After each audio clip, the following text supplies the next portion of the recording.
take us through the latest index, which was released today. Neil is a long-standing associate and friend of the Free Market Foundation, and his connection with the Economic Freedom Index goes back to 2003, when he developed a software tool that allows users to explore the world data, economic freedom of the world data, and correlating it with the World Bank indicators. So this tool is released every year along with the paper version, and Neil will take us through the paper version. He started his career as a foreign exchange dealer, but left London. You are English, aren't you? British, yes, like me. He left London and came to South Africa, where he started to develop software. So his background is software development. But he's gone into tourism business with a software product called Knightsbridge, which some of you may know. It's widely used. And he and his wife run that very successfully. He writes a lot for us. He's a regular media commentator, and writes for the Free Market Foundation, does a lot of media work for us, including articles in Business Day and the like. And he's also recently published a monograph on the real digital divide for the Free Market Foundation, which is at the back, outside on the table, if you would like to pick up a copy. So I'll hand you over to Neil. He has a lot to say, so I'll say very little. So thank you, Neil. Thank you, Jane. I hope I can do justice to that very nice introduction. My plan today is to introduce you to the index. Some of you will be familiar with it, so some of the slides will have been repeated from last year. But for those of you who haven't, the idea is to get across the goal of the index, what its construction is, and how it's used by people in our industry. See if this works. Right, okay, so I'm going to start with a fun exercise. Imagine you're in a debate where you happen to believe that red-haired people are more successful than other people. Now, how would you prove this fact? So you're there in the pub and you're having this debate, and now you have to win your argument. Now, one of your first tasks will be to define what constitutes red hair. So as you can see, there's quite a variation. Whether is it real, is it blondish, is it fake? You're going to have this issue, and you're going to have to figure those things out. And if you're then going to make the argument that having red hair is the key to success, you're going to have to define what success is. So is it political, is it athletic, is it money, is it family? All those things might come into the argument. So context is everything in this regard. Then what you're trying to achieve is to say, right, given your degree of red hair, does that correlate with the success as we've defined it? And hopefully you'll end up with a chart like this, and you would be in a position to make your case that having red hair is indeed successful. So there you go, an argument for the gingers. Okay, now we're trying to do something with the free market index, the Economic Freedom of the World Index. Suppose you believed free markets were good for people. How would you then prove it? Well, one of your first challenges is to decide what is economic freedom. So the original authors struggled and had to define through several conferences, work their way through the problem, coming from a classical liberal background, working through the concepts of free markets, self-ownership, voluntary exchange, and private property, and they sort of came to what they felt was a definition of economic freedom, and that's evolved over the years, and we'll see a significant change in that thinking this year, even in the report. Lots of definitions of economic freedom, so we have to be very careful and very clear about what it is that we're defining. This fella has confused the author of our index internationally because he has Google alerts to track the words economic freedom. He's looking to trace his mentions on his reports. And of course he gets all of this guy's stuff as well. So it fills up his inbox with not what he was expecting. But anyway, it's very, very important in terms of contributing to the debate as a whole. So the definition, the premise, the philosophy behind the report itself is that individuals are economically free when they're permitted to choose for themselves. And this has implications in all the various forms of policy implemented by the institutions of state. When economic freedom is present, the choices of individuals will decide what and how goods and services are produced.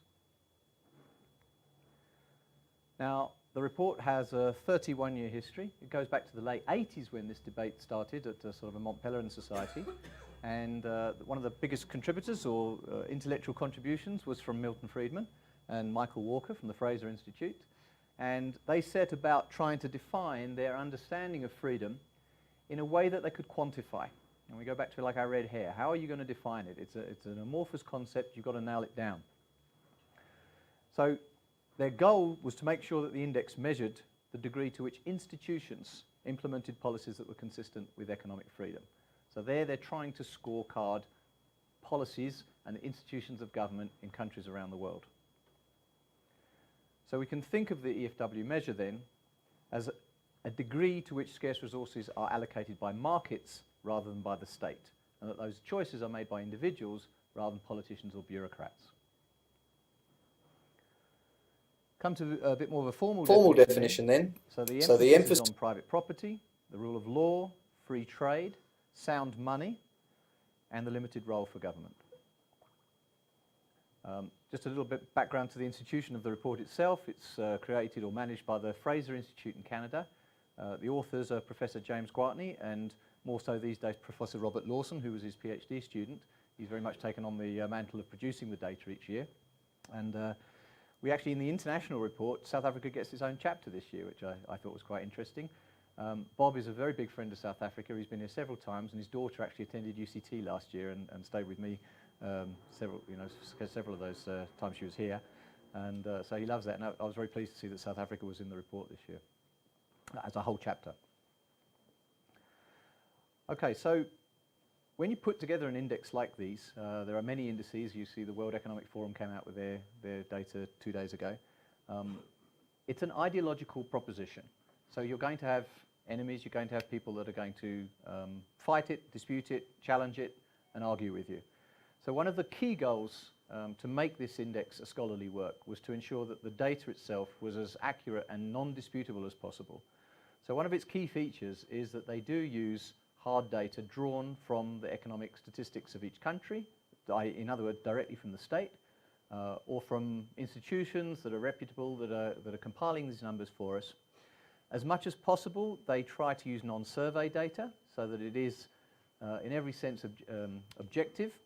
However, the Global Competitiveness Report and the World Bank Development Indicators, they do use a lot of survey data now to get to the qualitative nature of some of their business statistics. So there are a lot more surveys than when the index started, but to a large degree, many of the components remain data that can be drawn and checked against other databases. The index itself is a statistical composition. It's got 5 main categories. They're drawn together with equal weight. Sometimes there are arguments that this section of the index should have more weight than another section of the index. Well, the point is the methodology is transparent. The authors have laid that out for you, so if you feel differently and feel you'll get a better result if you weight things differently, you're of course at liberty to do that. But the data is there, it's there for you to play with. It can't really be objectively had a go at. So the advantage of an index, as opposed to philosophical debate, is it does give some sort of quantitative value to the argument that we're trying to make.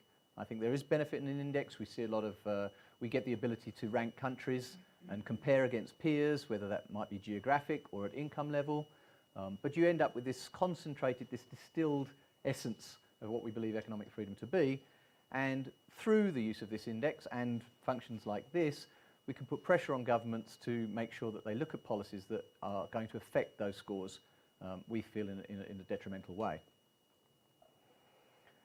And the goal was clear at the beginning, but I think the history, its historical fact now, is that this index has become considered a very scholarly work. It's been going for now, 31 years, and it's got something like 402 articles that cite it as an independent variable where people then compare it to other variables. It's been a very, very hugely successful in the academic sphere. There is another index that's very popular as well with the press, which is the Heritage Economic Freedom Index, but that does tend to be more of a popular press-driven one, whereas this one tends to be used by the scholars. All right, so we'll just break down the 5 key elements for you here. And I think in previous slides I've listed all the components. There's about 50 of them, but I think I'll spare you that this year. Area 1 is the size of government. So what they're looking there, they're drawing upon national income statistics. So it will be simple things like the amount of GDP that is consumed by tax revenue, so the consumption expenditure of government. How many state-owned enterprises are? What percentage of the economy is actually run and purchases are made by state-owned enterprises?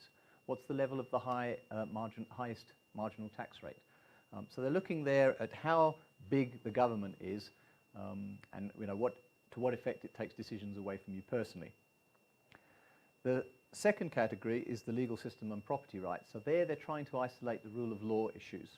We're looking at the integrity of the courts, the police system, the corruption areas, so there, and enforcement of contracts. To what degree will your contracts be enforced by the state? One of the key functions of the state, you would argue. Area 3 is sound money. It's an interesting one to bring into the index, but they were arguing that without sound money, a government can corrupt and take away your wealth and remove your choices. You need a store of wealth, and if you're not in a position to trust that store of wealth, then the government is indirectly taking money away from you through inflation. So it's an important variable to monitor as well. Area 4 is the freedom to trade with foreigners, and they're looking now, I think they've included visa requirements, so to what degree do outside countries have to get visas to come and visit us? Obviously that is influencing trade. We look at tariffs, we look at variations of tariffs across industries and so on. And then finally Area 5 is quite a broad one, it's got a lot of statistics in it. It's broken down into 3 categories of regulation, not me, and those are credit, labour and general business red tape. And there's sort of subcategories within each of those as well. So that's very much the red tape category. Okay, so why is economic freedom important? We think for all the obvious reasons. I think economic growth and things like employment are crucially important. But we do want to look at some other factors which we'll go through. Some concepts brought out in this year's book, just mentioning why they felt it was important. They're saying economic rights are fundamental rights, in that without them there can be no political or civil freedoms. They're a prerequisite for economic growth, and they bear that out with their analysis, and that they're a prerequisite for broader human development.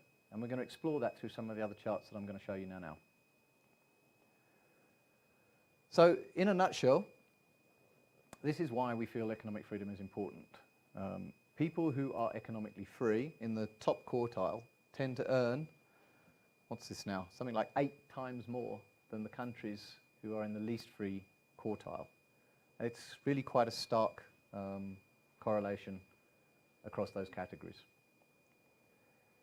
This is economic freedom growth, all important one. So the freer you are, the higher levels of economic growth you seem to have. Each of these blocks would have about 40 countries of the world in, the democracies of the world. So North Korea and that, they're not in the statistics.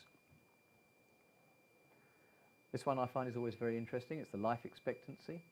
So you're likely to live 20 years longer if you live in a free country than an unfree country. So that's very, very interesting. And this is one that will surprise our opposition, is that the poorest group are best off in the freest countries. So the earning level of the poorest people in a given society are better off in a free country than in an unfree country. Significantly so, something like 10 times the value. So if you're going to be poor in a free country. It's a good place to be. And this one also makes an argument against the idea that capitalism somehow says that the rich get richer and the poor get poorer. That's not borne out by the statistics. So if you take the Economic Freedom Index as a proxy for capitalism, you can then plot all the countries and the sort of inequality. And actually, you don't find anything. It's noise. There's not really any correlation. So you're as likely to have the same level of poverty in an unfree country as you are in a free country. So it's not a statistic that correlates particularly well. This one has particular importance this year. I'll explain a bit more in a moment. But gender rights are correlated nicely with economic freedom as well. So inequality you are more likely to find in an unfree country than you would in an economically free country. So again, economic freedom tends to promote these civil rights as well, and these other benefits. and general levels of poverty. This is sort of the inverse of the first slide, which shows income levels for given freedom. But this is the level of extreme poverty and of moderate poverty for within those quartile groups. And what you can see clearly there is that you are more likely to have extreme poverty in an unfree country than you would in a free country like Sweden or Denmark, for example. Okay, so this is the big reveal. The launch of the data is actually today internationally. So as we come into our midnight zone, we're allowed to release the data. And this is this year's top 10. It hasn't changed too much. There's one or two new guys who've appeared. Hong Kong, Singapore, New Zealand, they've taken the top 3 slots forever. Switzerland's in there. Ireland's notched up a couple of place there. The UK have sort of maintained their spot. I mean, little bounce of 1 or 2 places is really just statistical noise. But I'm pleased to see Mauritius and Georgia. I had the pleasure of visiting Georgia 3 years ago for the Economic Freedom of the World conference there. They've had a remarkable history in terms of going from a Soviet socialist republic to a bit of a left-wing tyranny through to an absolute libertarian democracy. And they did throw their president out after 12 years, but they seem to have maintained their momentum, and they've still done exceptionally well and maintained their position in the top 10. Estonia also have crept in. One of the first companies in the world, I think, to issue e-companies. I think that's quite exciting. They're really cutting the edge there. And we haven't had much change other than a shuffle in our bottom 10. You've got Iran in there, Myanmar, Chad, Syria, Libya, Argentina. They've bounced off the bottom. And of course, way at the bottom, Venezuela. Now, for those of you who have attended this presentation for the last 5 years, you'll know that we've been predicting Venezuela's demise since when we saw it had a ranking of 88, disappearing down through 88 to 100, 120, and the last 3 years it's been bottom of the list. And I don't think it's a surprise to any free marketeer, the results that we're seeing in Venezuela currently. And this is South Africa's result this year. So we are 95th, ranked 95th in the world.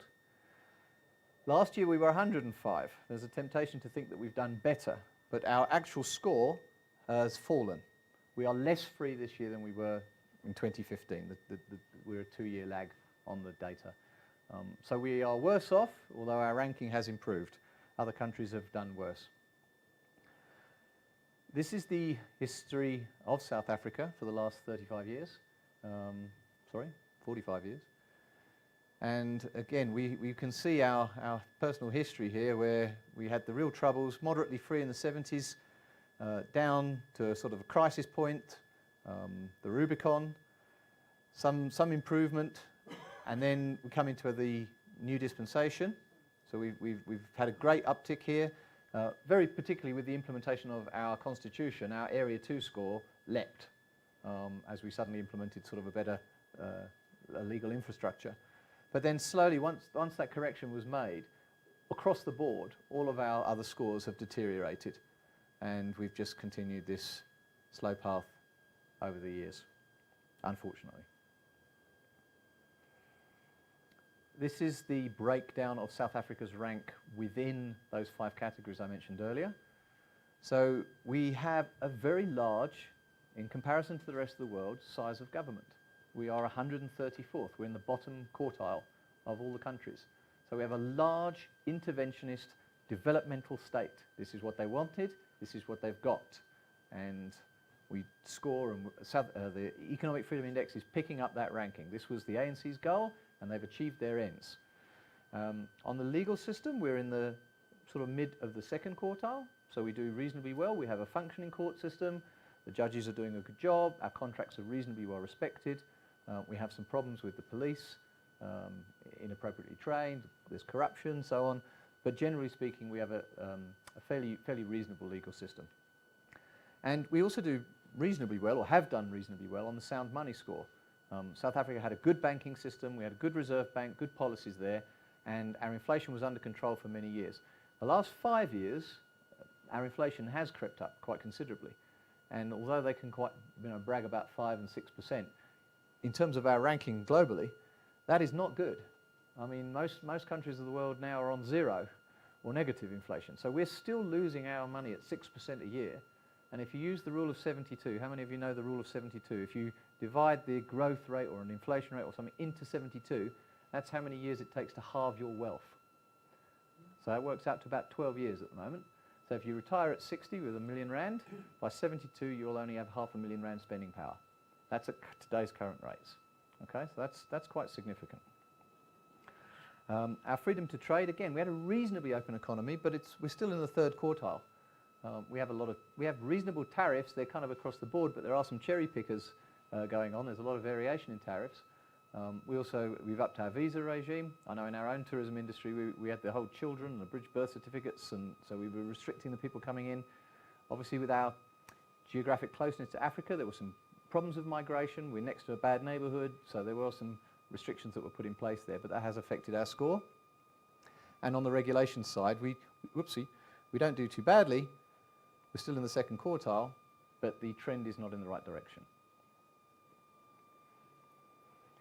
And then to give you an idea of who our peers are, if I was an investment analyst sitting in New York and I want to kind of see levels of capitalism, levels of freedom around the world, who would I think of when I think of South Africa as a peer? And that would be people like Fiji and Cape Verde, Sri Lanka, Kuwait, Oman. Okay, so I mean this is the bunch that we're in. Now, those of you who were here last year, you remember that we said the ranking was 105. To go to 95 this year seems like a large jump. You'll also see some of the statistics for some of the other countries have also jumped around quite considerably. There's a major reason for the change in the index this year, and that is that they've incorporated a gender adjustment, a disparity adjustment, into the index itself. It's the first time they've done that, and what they've taken the Area 2 score, which is the legal system, and they've used the World Bank's Women in Business Law report that asks the legal system in different countries, are women allowed to own property? Are they allowed to be directors without asking their husbands? And a number of other sort of similar questions. If you have to answer yes in all those, you'll score poorly on a gender disparity index. So that index is created by the World Bank. What the economic freedom guys have done this year is subject to criticism in the past that Arabian countries were doing exceptionally well on the economic freedom score, and yet half their population did not have strong economic rights. What they've done this year is they've taken the Area 2 score, they've broken it in half, and they've multiplied the 1/2 by the UN's disparity index. So if you get a 0.7 score, you're going to be multiplying your 1/2 of that score by 0.7, which will reduce that score. So the men have economic freedom, but the women obviously have a reduced level of economic freedom. Those two scores are put back together again, and that's the new ranking. So that's had a major impact on this year's economic freedom rankings. Many Middle Eastern countries and North African countries had scored particularly highly. They were in the top 10, top 20, and this year they've been catapulted down to 30s, 40s and 80s. Saudi Arabia's index is 0.5. So they're halving half their legal score this year. So they've been bumped way down the list, and that has affected a lot of the rankings. South Africa, it should be pointed out, scores top in the sense that we have full equality for women and for men in a legal sense. If we had not adjusted the ranking this year, our ranking would have been 103. So the gender ranking does bump us up in the sense that 50% of our population does have full economic rights, which is not the case in other countries. When they do, in this year's report, there is a comparison between what your unadjusted ranking would be and your gender-adjusted ranking, and they're interested in how big is that gap across countries. And then they put that difference in gap in those quartiles that we're very happy with. And what they found was that the more economically unfree you are, the more probability there is that that gender difference is a big one. So in other words, the unfree countries are the ones where gender disparity is biggest. And just to give you an idea of how some of the Arab countries who were in the index previously and had good scores, like Qatar, were on 22, are now on 45. So it's quite a big drop in their rankings.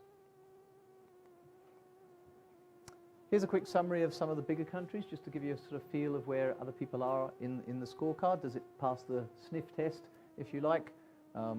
France and Germany, you can see France has had a bit of a transition over the last 10 years, a little bit more interventionist.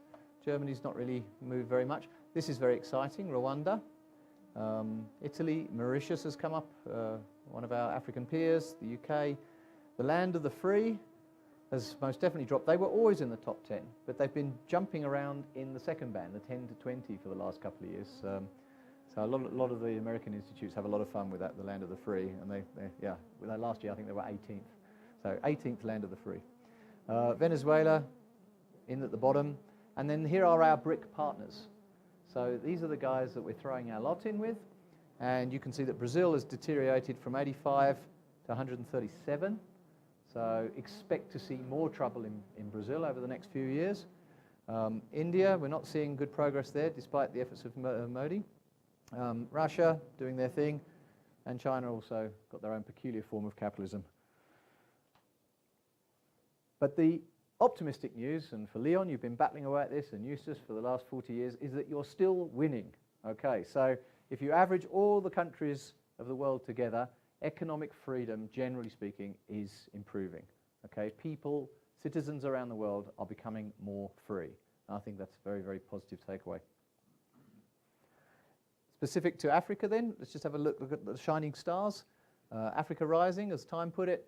Rwanda doing particularly well, and we would expect to see the results coming from that over the next 5 to 10 years. They're laying down the right foundations, and we would expect Rwanda to get onto the map, going from a very, very poor base to potentially being a very, very interesting East African country. Malawi, also coming off a very low base, but doing the right things. All of these guys, I mean, the bump that this can have from going from a really tyrannical, highly interventionist state, corrupt state often, to laying down some general laws. These aren't shining stars, but they're actually getting better. Look, 6.53 is pretty much the same as us. So once those foundations are laid, business and investment starts to flow. Also Nigeria, we're on 6.53. They're on 6.38. So they're very much Nigeria becoming our peer in every sort of legal, institutional sense. And they've got 3 times the people we have. Okay, so what do we do well? South Africa does have some good scores. I mean, we were historically #1 in auditing till this week. The World Economic Forum, I think, downgraded us quite considerably, and that's survey data, so obviously it's going to take a hit, but that will impact our score in the next year or two. So that will come through to our index as we see what's happening in this year's release of the other indices that we draw upon. But ownership of banks, we've always done very well. Our banking system's been very, very well regulated. It's reasonably free. We don't have negative interest rates. It's been done very well there. Our impartial courts, as we all know, our courts have done a fantastic job over the last 2 years. What would we have done without them? Judicial independence, and to a degree protection of property rights, although Richard Grant, who writes the chapter for the international report this year, does show that this protection is diminishing, so we have to watch it. And it won't be a surprise to you, but these are the same sort of policy areas that we are seeing South Africa struggle in and struggle to deal with these politically. We have a very, very strong labour movement. They've had a dominant position since 1994, and that continues to be the case.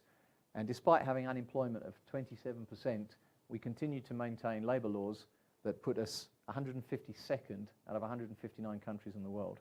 So if we had to fix one thing, it would be the one thing they can't touch. Hiring and firing as well, business costs of crime. This one has got introduced to the index about 2 years ago, and that gave us a bit of a hit, actually, because obviously that was not an area that we were doing particularly well in. Our marginal tax rate, although not high as a number, but it does kick in very early. You know, 500,000 Rand is not considered a large salary in America or Luxembourg. Starting a business, we're getting worse at this. This is trending down. Reliability of police and the compliance costs of importing and exporting. All red tape that has deteriorated over the last few years. We remain poor in these big ones. These are the big macro ones. General government consumption spending. I don't see our government or any political pressure to reduce their government consumption spending at the moment. That's definitely not trending in the right way. We still have capital controls. This is kind of an artifact. Most countries have scrapped them all now, but we still do exceptionally poorly on our capital controls, which is our foreign exchange regulations. In the particular report that's drawn upon, the IMF report, there are 13 capital controls that they measure, and we still have 12 of them. So although you may be allowed to take 4 million rand out now in your personal capacity, you still have to fill in a form. And it's that filling in the form that is what they're measuring and the process that's around that. And the act that you have to do that with business as well is quite burdensome. So they're all in there. Do you know how many SOEs there are, state-owned enterprises? I got that off the Public Enterprises website. So that's how many businesses government owns. So do they need to own them? I mean, again, if they had to do something that perhaps wasn't so political or something that was politically manageable, now would be the time to privatise South African Airways. Now would be the time to privatise Denel. You know, all the other guys that they're spending huge amounts of money on, the billions that are being lost. If ever we could win an argument, it would be now in terms of state-owned enterprises. Why are these not private? Those are the things we think they should be changed. What is actually in the political environment right now? I see there are two huge threats. We're in an election period in terms of the ANC right now, and the talk of this cliched radical economic transformation, none of it is radical in the sense of freeing things up. Nothing looks like they're going to let markets determine who does what. The government wants its hand in everything. This is very dangerous. We're not trending in the right direction. The other one that's sort of going to be at a micro level, it's going to hurt business, is of course the national minimum wage. We have 27% unemployment. We're at the absolute bottom of the list in terms of labour laws, and yet we're going to put another one in. So this is craziness writ large. My contribution, as Jane said earlier, is that I'm a software guy. So I got involved with the Free Market Foundation 15 years ago now, and Leon and Eustace were great advocates of the data as a way to empirically argue for free markets. I got very excited by the data. It was a huge book. Even then, it was this thick. Wasn't so interesting to plow through. So the software person said, okay, come, let's put this data in a tool that people can play with. I wrote this in 2002, and it's still being released every year, and I'm very pleased that the authors, they love it. They use it, they download it every day, and they do their presentations all around the world using the software to draw their data out to make their PowerPoint. So that's been a very rewarding project. You can download this software. It will run on your laptop, so you've always got the economic freedom scores available to you. But what I also import into the system is the World Bank Development Indicators. Remember our red hair and the definition of success? So you've got your economic freedom index, but you need the measures that you want to correlate against. You want to see what does economic freedom lead toward. So you can look at economic indicators, you can look at social indicators, you can look at green indicators, you can look at gender indicators, childhood mortality rates. They're all in there. There's 1,600 variables from the World Bank Development Indicators spreading over 45 years, I think, back to 1960.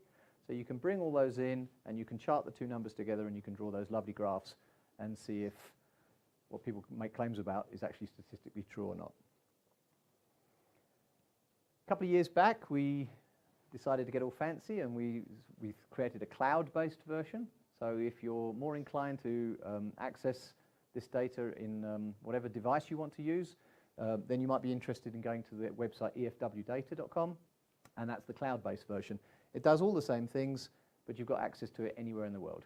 As I know you'd need to know at 2 in the morning when you have that urge, it's there for you and the data's available. Okay, so that's the website, efwdata.com. You can download the Windows one, or you can play with the online version of the data. You just have to put your email in and register. It'll send you a link, and you get a link that you can bookmark. You don't even have to remember a password, and that data is always available, and you can get into your fights in the pub, and when people make claims, you can put that graph together and win your debate. Every good talk should end with an inspiring quote. I like this one. I think the time is ready. This is an important point in South Africa's history. South Africa should realise a new freedom. The political freedoms of 1994 have disappointed. They've been disappointed by our leaders, and the political freedom without economic freedom is meaningless. We need a true freedom. 20 years later, we are still suffering. Julius Malema. Okay, thank you very much. Thank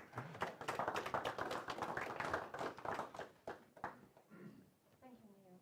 Excellent. Questions?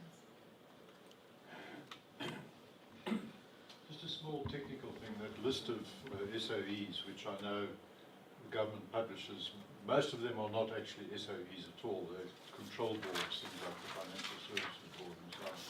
So quite how many there are, I don't know if anyone's worked that out, but anyone can go through the list and delete the ones that are actually just regulatory agencies and leave the ones that are actually state-owned enterprises. My guess is that's probably close to 50. In terms of the economic impact, it's probably 5. Oh no. Yeah. The Financial Services Board and ought to be bombed.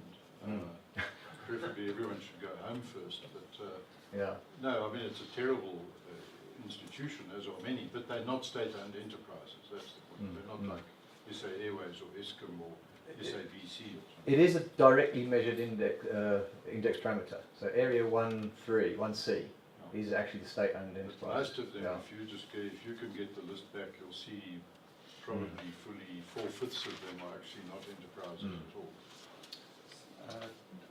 Leon, 238 are enterprises out of the 790 odd. Well, he's right there. Most are not. So 2/7 of the whole. If you get 2/7 actual state-owned commercial activities like SABC or SA Airways. I mean, I hate to say this because there are far too many, but nonetheless, I think to be intellectually honest, we have to take out the ones that are not actually an enterprise. There are 238 that are enterprises. Okay, I'd like to see the list. Should we privatise the top 3 loss makers? No, liquidate. Liquidate. Privatised. Yeah. As we said, they said who'd buy South African Airways? I think you offered them a rand, didn't you? I offered them a rand, Yeah. but I'm told by people who know that it's probably not worth a rand. Oh, okay. Yeah. But I'm willing to take a chance. Sorry, I think you had a question. Switzerland is at number 4. Germany is at number 17, and I would think that they are brought down by the size of their government sectors because they're heavily involved in everything: welfare, education, and healthcare, and they spend a lot on all those things. And they're well-run governments. So here it runs counter to the poll. I mean, here you have very vibrant governments that are able to do the job. What's the lesson here? The issue is the weighting. So, as you say, let's take Norway or Denmark or something who rank very, very well, and we would know that they have hugely redistributive states. But that's only 1 out of the 50 parameters in the index. So they score very poorly. I mean, like 2 out of 10 or 3 out of 10 or something on the size of government there. But its contribution to the index as a whole is relatively low. Now, again, you could play with the numbers and say, right, well, I actually think that's a major restriction on economic freedom, and I'm going to give that more weight. You'd be at liberty to do that and see if the correlations change. But in practice, they found that they don't much. So by sampling 50 different variables of what we consider freedom, you kind of average out the odd, this country's had that historical path and they're a bit higher on that one, but they're a bit lower on this one. So we're trying to put an entire society into a single number. So you are right, and you might find that if you jiggle the numbers would change slightly, but they won't change significantly.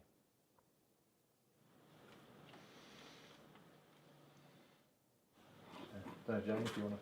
Yeah. Sorry. Oh, I don't know if you want to go through I was you. just looking up the SOE list. There was a question, lady at the back. Yeah, sorry, I would just like to know 2 questions. Firstly, is there a specific reason why South Africa actually got their own chapter in the whole index this year? And secondly, what does the report and any of the data say about foreign direct investment into South Africa? All right. Eustace, would you know how that came about? Influence. Yeah. We were one of the first 11 organizations to join the Economic Freedom Network. Right, so we've been in there right from the beginning. They do 2 or 3 reports that are of interest each year, so we've obviously just come onto their radar. As I've explained, Bob Lawson, the author, he has a personal connection to South Africa. I mean, That's not because of politics or the ANC conference. the timing is there. Plus, he's getting emailed every day with Julius Malema's statements. So we're on his radar, and I think through the friends and the relationship and the politics, and Richard Grant's excellent contribution. It was a very interesting chapter. They felt worthy of us of pulling us in this year, so it's great. Puts us on the radar, and hopefully the right people will read it. In terms of the FDI question, that's not something that's monitored directly by the report. It's really a function. It would be one of the statistics we would correlate against. So you say, well, here's the levels of economic freedom. Given economic freedom, how much foreign direct investment do you get? And yeah, I'll take a stab. I think we've done this in the past, but the answer is more. Leo, is there something to be pleased about to have a special chapter on us? Depends on your point of view. It cannot hurt to bring it to attention, can it? You know, we're at a critical point right now, and I don't think it's DA or ANC, but within the ANC there is a debate to be won. So. Not doing well. No, look, we're not doing well, and it's a statement of everywhere where we're trending down. It's a historical perspective, so it does look at South Africa back in the 60s and 70s. It notes our transition, what we've done well, but it notes this perpetual slide as a story of how an attempt at being a developmental state has been corrupted and just ends up being a corrupt, you know, corporatized state. So that's not good. Sorry, I think there was a question there. Venezuela has quite a few resonances with South Africa. I mean, you know, luckily we haven't had as much money as they had to destroy matters. But initially, Chavez was handing out a lot of welfare. Did that mean that there doesn't seem to be, for those people who received that welfare, they did have more economic freedom in the Malema sense. Now, did that mean the index, was there anything in the index that allowed the index to go up because they felt, those people would have felt that they had more freedom, even though everything else was started to deteriorate after that? I mean, what was the... That's a real pub question, because that's a challenging question. Yeah. We are measuring whether there are transfers across the economy. And for Venezuela, there were significant transfers across the economy from one group of people to another group of people. Now, we would argue that that's a destruction of freedom. Now, one argument is, well, if you take from the rich and give to the poor, you create lots of opportunities. But you haven't created economic freedom in the legal sense that we mean it. You may have created economic opportunity in the sense of money in my pocket, but we don't want a pilfering state that's going around all the time taking money out of your pocket and giving it to the person who's got slightly less. It's not a strategy for a country to build an economy and to make plans and predictions and economic choices and build and grow. So I don't agree with the argument that economic freedom means opportunity in that sense. We're arguing it from a legal basis in that sense. Do I have legal rights? And one of those would be that I have the right to the money in my pocket. I'm interested in this whole concept of collapse, and this was the title of today's event. Has the EFW done anything to define collapse? The actual, I can understand that there's an overall relationship to those, a negative relationship to those, your indicators. But what sort of work has been done on this? Perhaps I think, you know, many of these, clearly they're proxies for collapse, but what I want is to flesh it out and find greater definition, shortages, hyperinflation, and so forth. Yeah, that's also a tough one. Have they done any work on this? Has there been a chapter in past reports or anything? Yes, they have. I think two years ago there was one on. Well, every year there's some interesting ones that are fairly qualitative as well, where they've used the index, but they've got more nuanced investigation. I think when you're saying, you know, what is collapse, the implication is that there's going to be a specific country that you're going to monitor and say, are they close to collapse? Now, Venezuela was not a brain, not difficult to diagnose in the sense that they were bottom of the list and there'd been this massive change in their ranking.